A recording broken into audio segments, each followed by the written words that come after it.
Hello friends, welcome to Raji's lifestyle. ಇವತ್ತಿನ special tomato ಗೊಜ್ಜು.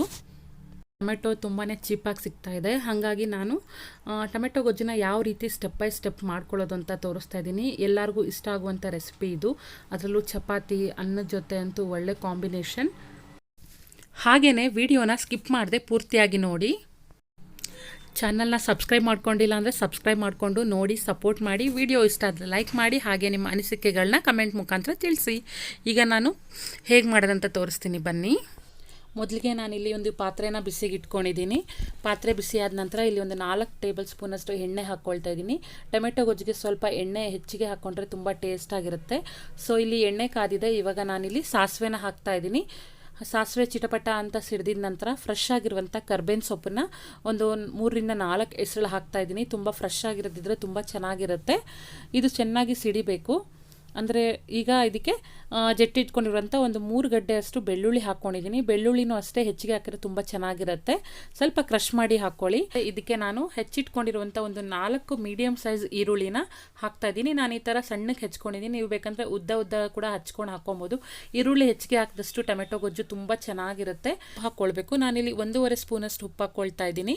ಯಾಕಂದರೆ ಬೇಗ ಬೇಯುತ್ತೆ ಈರುಳ್ಳಿ ಮತ್ತು ಟೊಮೆಟೊ ಅನ್ನೋ ಕಾರಣಕ್ಕೆ ಹೀಗೆ ಹಾಕಿದ್ದೀನಿ. ಹಾಗೆಯೇ ಇವಾಗ ನಾನು ಹೆಚ್ಚಿಟ್ಕೊಂಡಿರುವಂಥ ಟೊಮೆಟೊನ ಒಂದು 8 ಟೊಮೆಟೊನ ತೊಗೊಂಡು ಸಣ್ಣಗೆ ಹೆಚ್ಕೊಂಡು ಈ ಥರ ಓಪನ್ ಪ್ಯಾನಲ್ಲೇ ಒಂದು 2 to 3 ಮಿನಿಟ್ಸ್ ಫ್ರೈ ಮಾಡಿಕೊಂಡು ನಂತರ ಪ್ಲೇಟ್ ಮುಚ್ಕೊಳ್ಬೇಕು. ಈಗ ನೋಡಿ, ಪ್ಲೇಟ್ ಮುಚ್ಚಿ ತೆಗ್ದಿದ್ದೀನಿ. ಟೋಟಲಿ ಒಂದು 4 ಮಿನಿಟ್ಸ್ ಆಗಿದೆ. ಚೆನ್ನಾಗಿ ಟೊಮೆಟೊಲ್ಲಿರೋಂಥ ರಸ ಎಲ್ಲ ಬಿಟ್ಕೊಂಡಿದೆ. ಇನ್ನೂ ಸ್ವಲ್ಪ ಬೇಯಬೇಕು. ಇದೇ ಥರ ನಾವು ಒಂದು 2-3 ಸತಿ ಪ್ಲೇಟ್ ಮುಚ್ಚಿ ಕೈ ಆಡಿಸ್ಕೊಡ್ತಾ ಇರಬೇಕು ಮಧ್ಯದಲ್ಲಿ. ಚೆನ್ನಾಗಿ ಫ್ರೈ ಆಗಬೇಕು. ಟೊಮೆಟೊ ಹಬೆನಲ್ಲೇ ಚೆನ್ನಾಗಿ ಬೇಯಬೇಕು. ಈ ಸ್ಟೇಜಲ್ಲಿ ಯಾವುದೇ ರೀತಿಯಾದಂಥ ನೀರು ಹಾಕೋಂಗಿಲ್ಲ. ಸೊ ನೋಡಿ, ಈಗ ನಾನು ಒಂದು 2-3 ಸತಿ ಪ್ಲೇಟ್ ಮುಚ್ಚಿ ತೆಗ್ದಿದ್ದೀನಿ. ಟೊಮೆಟೊ ಎಲ್ಲ ಚೆನ್ನಾಗಿ ಸಾಫ್ಟ್ ಆಗಿದೆ. ಹಾಗೆಯೇ ಟೊಮೆಟೊ ಬೆಂದ ನಂತರ ನಾನು ಇಲ್ಲಿ 2 ಹಸಿಮೆಣಸಿನಕಾಯಿ ಉದ್ದಕ್ಕೆ ಸೀಳು ಹಾಕ್ತಾಯಿದ್ದೀನಿ. ನೀವು ಬೇಕಾದರೆ ಮುಂಚೆನೇ ಒಗ್ಗರಣೆ ಹಾಕ್ತಿರಲ್ವ ಸಾಸಿವೆ ಎಲ್ಲ, ಆವಾಗಲೇ ಹಾಕ್ಕೊಬೋದು. ಸ್ವಲ್ಪ ಖಾರ ಆಗ್ಬೋದೇನೋ ಅನ್ನೋ ಒಂದು ಕಾರಣಕ್ಕೆ ನಾನು ಇವಾಗ ಹಾಕ್ತಾಯಿದ್ದೀನಿ. ಇನ್ನೂ ಟೈಮ್ ಇದೆ ಅಲ್ವಾ, ಬೇಯ್ಕೊಳ್ಳುತ್ತೆ. ಖಾರ ಆವಾಗ ಸ್ವಲ್ಪ ಕಡಿಮೆ ಹಿಡಿಯುತ್ತೆ. ಈಗ ಮತ್ತೆ ಪ್ಲೇಟ್ ಮುಚ್ಚಿ ನಾನು ಒಂದು 2 to 3 ಮಿನಿಟ್ಸ್ ಬೇಯಿಸ್ತಾ ಇದ್ದೀನಿ. ಈಗ ಚೆನ್ನಾಗಿ ಬೆಂದಿದೆ. ಇವಾಗ ನಾನಿಲ್ಲಿ MTR ಅವರ ಗೊಜ್ಜು ಮ್ಯಾಜಿಕ್ ಮಸಾಲ ಅನ್ನೋ ಒಂದು ಪೌಡರ್ನ ಹಾಕ್ತಾ ಇದ್ದೀನಿ. ಇದರಲ್ಲಿ ನೀವು ಬೇರೆ ಬೇರೆ ರೆಸಿಪೀಸ್ ಎಲ್ಲ ಮಾಡ್ಬೋದು. ಲೈಕ್ ಬೆಂಡೆಕಾಯಿ ಇರ್ಬೋದು, ಹಾಗಲಕಾಯಿ, ಕ್ಯಾಪ್ಸಿಕಮ್ ಎಲ್ಲ ಗೊಜ್ಜುಗಳು ಮಾಡ್ಬೋದು. ಇದನ್ನು ನಾನಿವತ್ತು ಟೊಮೆಟೊಗೂ ಹಾಕ್ತಾ ಇದ್ದೀನಿ, ಟೊಮೆಟೊ ಗೊಜ್ಜು ಮಾಡೋಕ್ಕೆ. ನೋಡಿ, ಇವಾಗ ಟೊಮೆಟೊ ಸಾಫ್ಟ್ ಆಗಿರಬೇಕಾದ್ರೆ ನಿಮ್ಮ ಮನೇಲಿ ಸ್ಮ್ಯಾಶರ್ ಇದ್ದರೆ ಸ್ಮ್ಯಾಶರಲ್ಲಿ ಮಾಡ್ಬೋದು. ಈ ಥರ ಇಲ್ಲಾಂದರೆ ಈ ಥರ ಮಸೆಗುಂಡಿದ್ರೆ ಈ ಮಸೆಗುಂಡಲ್ಲಿ ಸ್ವಲ್ಪ ಟೊಮೆಟೊನ ಸ್ಮ್ಯಾಶ್ ಮಾಡ್ಕೊಬೋದು. ತೀರಾ ಹಣ್ಣಾಗಿರೋಂಥ ಟೊಮೆಟೊ ಇಟ್ಕೊಂಡ್ರೆ ಇದು ಮಾಡೋ ಅವಶ್ಯಕತೆ ಇಲ್ಲ. ಸ್ವಲ್ಪ ಕಾಯಿ ಇರೋದ್ರಿಂದ ನಾನು ಈ ಥರ ಸ್ಮ್ಯಾಶ್ ಮಾಡ್ತಾ ಇದ್ದೀನಿ. ಈ ಥರ ಮಾಡೋದ್ರಿಂದ ಟೊಮೆಟೊದಲ್ಲಿರೋ ಪಲ್ಪ್ ಎಲ್ಲ ಚೆನ್ನಾಗಿ ಬಿಟ್ಕೊಳ್ಳುತ್ತೆ. ನೋಡಿ, ಇವಾಗ ಚೆನ್ನಾಗಿ ಬೆಂದಿದೆ, ರಸ ಎಲ್ಲ ಬಿಟ್ಕೊಂಡಿದೆ. ಸೊ ಈ ಟೈಮಲ್ಲಿ ನಾನು ಏನು ಮಾಡ್ತೀನಿ, ಇವಾಗ ಏನು MTR ಮ್ಯಾಜಿಕ್ ಮಸಾಲ ತೋರಿಸ್ದೆ ಅದನ್ನು ನಾನು ಒಂದು 2 ಸ್ಪೂನಷ್ಟು ಹಾಕ್ಕೊಳ್ತಾ ಇದ್ದೀನಿ. ನಿಮ್ಮ ಖಾರಕ್ಕೆ ಎಷ್ಟು ಬೇಕಷ್ಟು ಹಾಕ್ಕೊಳ್ಳಿ. ಇದು ನನಗೆ 2 ಸ್ಪೂನ್ ಸಾಕಾಗುತ್ತೆ ಅಂತ ಅನಿಸ್ತು. ತುಂಬ ಚೆನ್ನಾಗಿದೆ ಇದು ಫ್ಲೇವರು. ನೀವು ಒಂದು ಸತಿ ಟ್ರೈ ಮಾಡಿ. ಇದರಲ್ಲಿ ತುಂಬ ಬೇರೆ ಬೇರೆ ಪಲ್ಯಗಳೆಲ್ಲ ಮಾಡ್ಬೋದು, ಗೊಜ್ಜುಗಳು ಮಾಡ್ಬೋದು. ತೋರಿಸ್ತೀನಿ ನಾನು ನೆಕ್ಸ್ಟ್ ವಿಡಿಯೋಗಳಲ್ಲಿ. ನೋಡಿ, ಇವಾಗ ತಿರ್ಗಿಸ್ಕೊಟ್ಟಿದ್ದೀನಿ. ಇವಾಗ ಏನು ಮಾಡಬೇಕಂದ್ರೆ, ಈ ಗೊಜ್ಜುದು ಖಾರ ಸ್ವಲ್ಪ ಘಾಟಿರುತ್ತಲ್ವ, ಅದಕ್ಕೋಸ್ಕರ ನಾವಿಲ್ಲಿ ಒಂದು ಚಿಕ್ಕ ಟೀ ಕುಡಿಯೋ ಗ್ಲಾಸಲ್ಲಿ ಒಂದು 3/4 ಗ್ಲಾಸಷ್ಟು ನೀರು ಹಾಕ್ಕೊಳ್ತಾ ಇದ್ದೀನಿ. ಈ ನೀರು ಮತ್ತೆ ಎಲ್ಲ ಹಿಂಗುತ್ತೆ. ಜಸ್ಟ್ ಖಾರ ಹೊಂದ್ಕೊಂಡ್ಲಿ ಅನ್ನೋ ಒಂದು ಕಾರಣಕ್ಕೋಸ್ಕರ ಹಾಕ್ತಾ ಇದ್ದೀನಿ. ಹಾಕ್ಬಿಟ್ಟು ಚೆನ್ನಾಗಿ ಮತ್ತೆ ಕೈ ಆಡಿಸ್ಬೇಕು ಒಂದು 2 to 3 ಮಿನಿಟ್ಸು. ಇವಾಗ ಚೆನ್ನಾಗಿ ಆಗಿದೆ ನೋಡಿ ಇದು.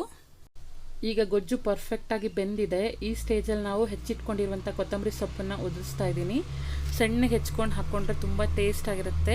ಈ ಥರ ಸ್ಟವ್ ಆಫ್ ಮಾಡೋಕ್ಕೂ ಮುಂಚೆ ಹಾಕ್ಬಿಟ್ಟು ಮತ್ತೆ ಒಂದು 2 ಮಿನಿಟ್ಸ್ ಲೋ ಫ್ಲೇಮಲ್ಲಿ ಪ್ಲೇಟ್ ಮುಚ್ಚಿ ಬೇಯಿಸ್ಕೊಂಡ್ರೆ ನಮ್ಮ ಟೊಮೆಟೊ ಗೊಜ್ಜು ರೆಡಿ ಆಯಿತು. ಇದಕ್ಕೆ ನೀವು ಬೇಕಂದರೆ ಸ್ವಲ್ಪ ಅರಿಶಿನ ಕೂಡ ಹಾಕ್ಕೊಳ್ಬೋದು, ಅಥವಾ ಚಿಲ್ಲಿ ಪೌಡ್ರ್ ನಿಮ್ಮ ಖಾರಕ್ಕೆ ಇನ್ನೂ ಬೇಕಂದರೆ ಹಾಕ್ಕೊಬೋದು.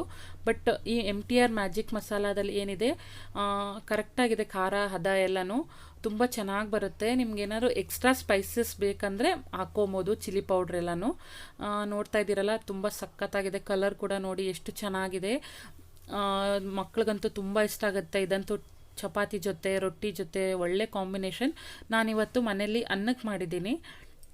ಅನ್ನಕ್ಕಂತೂ ತುಂಬ ಚೆನ್ನಾಗಿತ್ತು. ಮತ್ತು ಮಕ್ಕಳ ಬಾಕ್ಸ್ಗೆ ಕೂಡ ಹಾಕ್ಕೊಡ್ಬೋದು, ಅಷ್ಟು ಚೆನ್ನಾಗಿದೆ. ನನ್ನ ಮಗನಿಗೂ ಇವತ್ತು ಇಷ್ಟ ಆಯಿತು. ನಾನು ಇದನ್ನೇ ಇವತ್ತು ಅವನಿಗೆ ಅನ್ನಕ್ಕೆ ಬಾಕ್ಸಿಗೆ ಹಾಕ್ಕೊಟ್ಟಿದ್ದೀನಿ. ತುಂಬ ಚೆನ್ನಾಗಿ ಇಷ್ಟಪಟ್ಟು ತಿಂತಾರೆ. ನೀವು ಒಂದ್ಸತಿ ಟ್ರೈ ಮಾಡಿ, ಡೆಫಿನೆಟ್ಲಿ ಇಷ್ಟ ಆಗುತ್ತೆ. ಹಾಗೆಯೇ ಈ MTR ಗೊಜ್ಜು ಪೌಡ್ರ್ ಇಟ್ಕೊಂಡು ಬೇರೆ ರೆಸಿಪೀಸ್ ಕೂಡ ಮಾಡ್ಬೋದು, ಟ್ರೈ ಮಾಡಿ.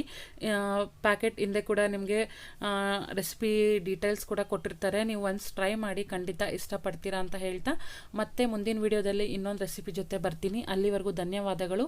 ಹೀಗೆ ಸಪೋರ್ಟ್ ಮಾಡ್ತಾಯಿರಿ. Thank you.